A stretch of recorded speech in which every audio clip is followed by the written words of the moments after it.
Hello and welcome back to my channel. Those of you who are new, very happy to see you. I hope you like my special brand of content. These vlogs are just about me sharing a bit of my insight, my knowledge garnered over the years. I'm just into my 46th year. I'm 45, so I'm starting my 46th year. And I think over that time, I've lived a few places, enjoyed having multiple of environments, and I think I have some insights into some life situations that not everyone might have, and I guess this is an opportunity to share some of that and hopefully learn from some of you as well. So let's make it interactive. Leave comments, like and subscribe. And for those of you who are coming back again, I'm really happy to see you because it means I'm doing something right, or you're at least curious to see what my next stages are. I'm still new to this, so I'm inviting you on my journey and hoping to benefit from your feedback as well.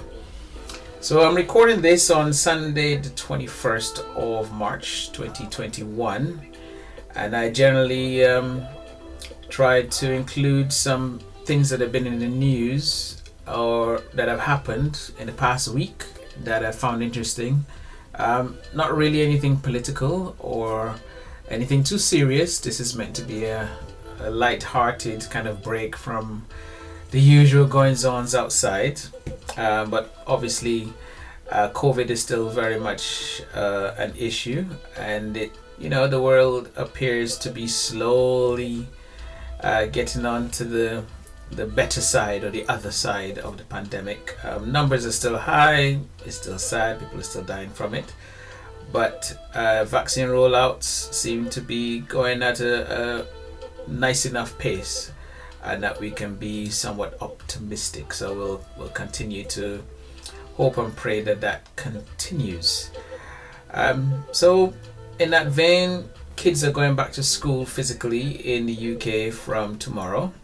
I think there's going to be a lot of relieved parents, but also worried parents as well, because the vaccine rollout wouldn't quite have hit all of the teachers involved. So I guess they themselves, some of them being parents, would also have some measure of anxiety.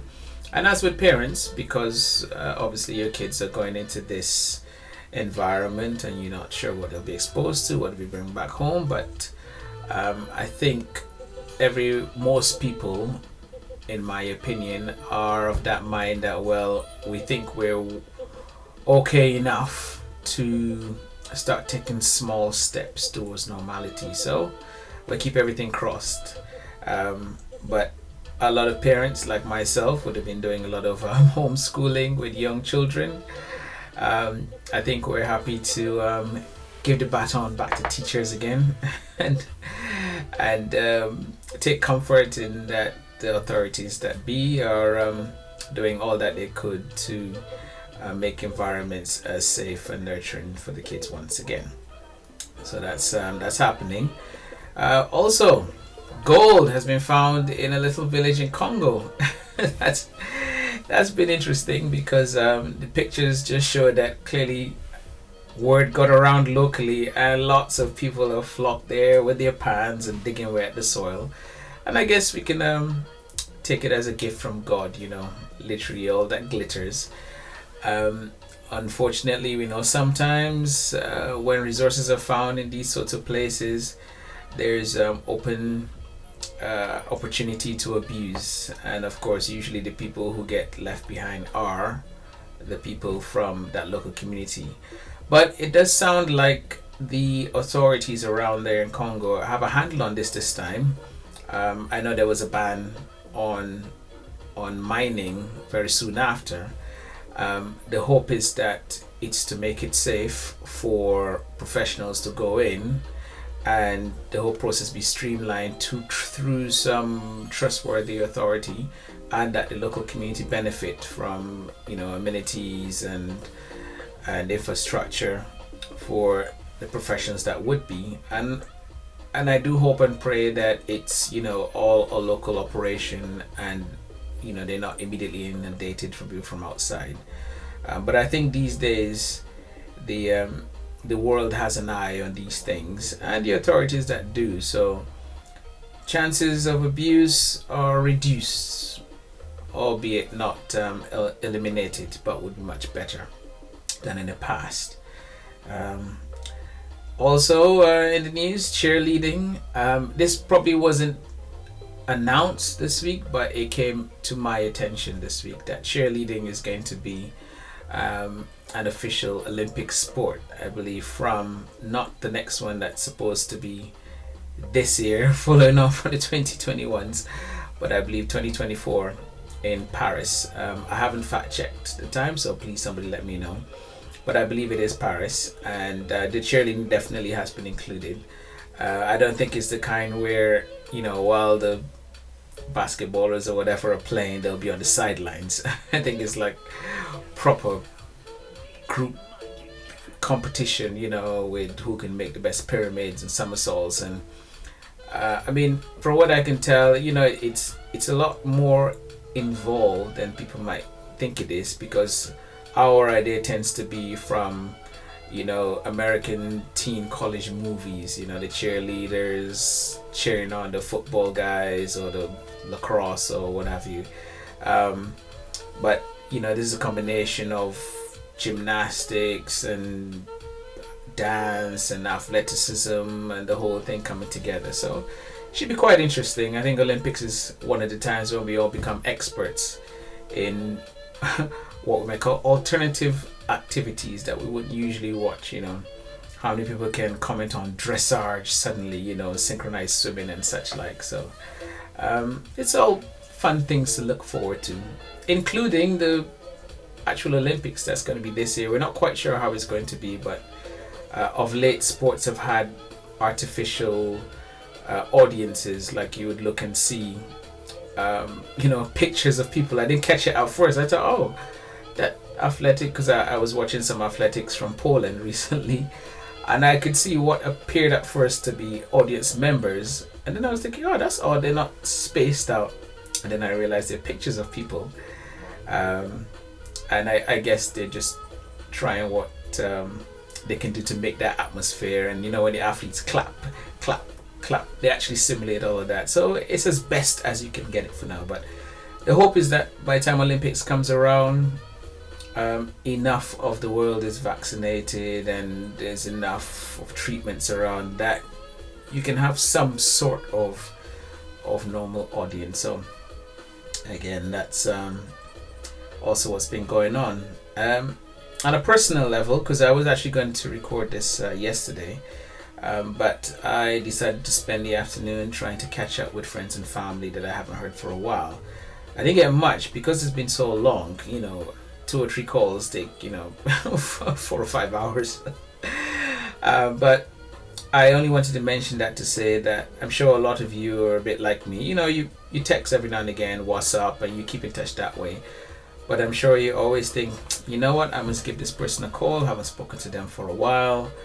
And there's always something, when the kids go to bed, okay, after dinner, or after I come to the shop and come back, after school, after work. So, and what happens is calling them tomorrow could easily turn into, oh my gosh, it's a new week, it's a new month. So every now and again you just have to say, you know what, stop, whatever, don't wait until that thing is finished. Just pick up the phone, do the call, do your your WhatsApp, your FaceTime, your email, whatever you use, and make it happen. Because no matter what's happening in life, you should always make that time for friends and family. And not just during a pandemic when everybody's busy at home, but I hope whenever you're watching this, be it now, be it weeks from now, be it years from now, you think that, oh, I've been meaning to call that auntie or that cousin or that sister or that brother. Just do it. Maybe make it a group thing if you feel that you might run out of time.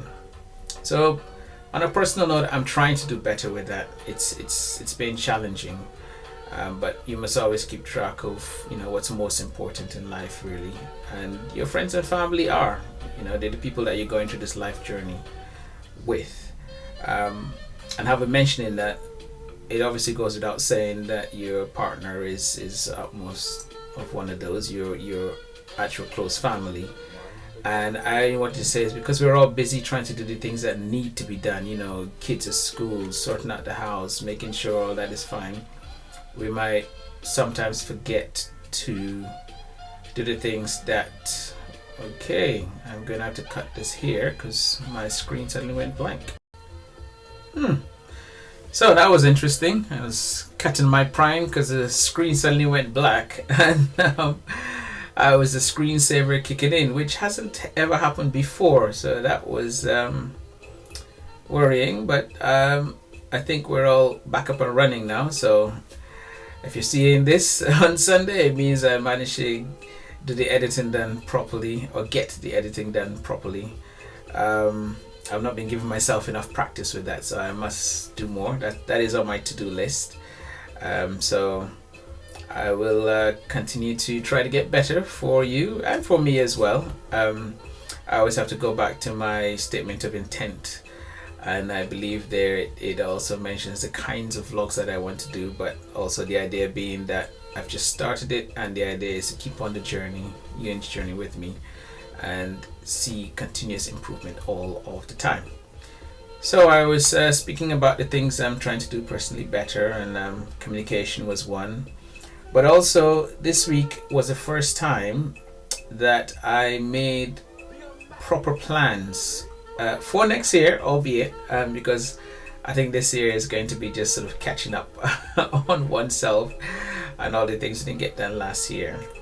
But things like holiday and change of scenery, and you know, being a man of a certain age now, I'll be into things like, you know, property and making sure my kids have something for when I'm gone. And I guess those of you who are born in the 70s, my sort of age, would be at that time of your career. You've been working for a while, you should have at least settled into a kind of road of where you can see your career going, or at least enough of an idea of what you don't want to do going forward.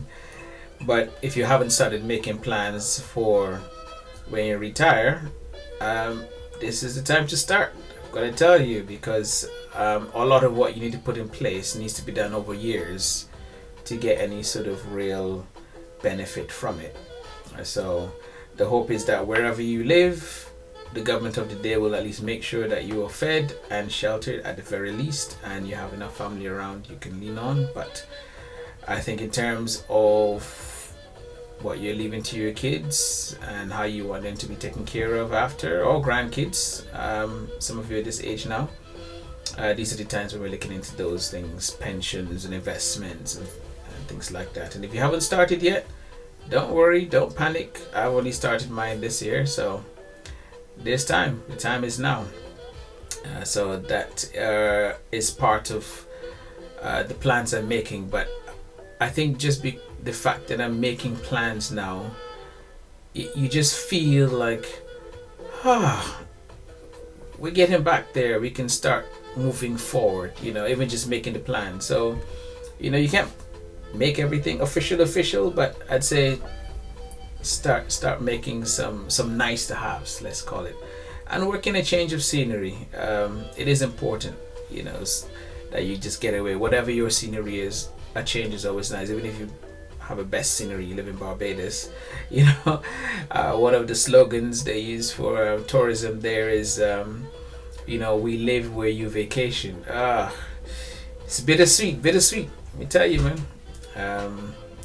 But I'm looking forward to the time where we can say so about all of the African countries all of the time, you know. A lot of them now, if you watch some YouTube videos, lots of beautiful places to go and see that are specifically catered to tourists. But obviously there are still some places that are on that journey, you know. We're not talking about your, you know, your Kenyan safaris and your, you know, Joburg special places. I'm not sure, but you know, we're talking about everywhere.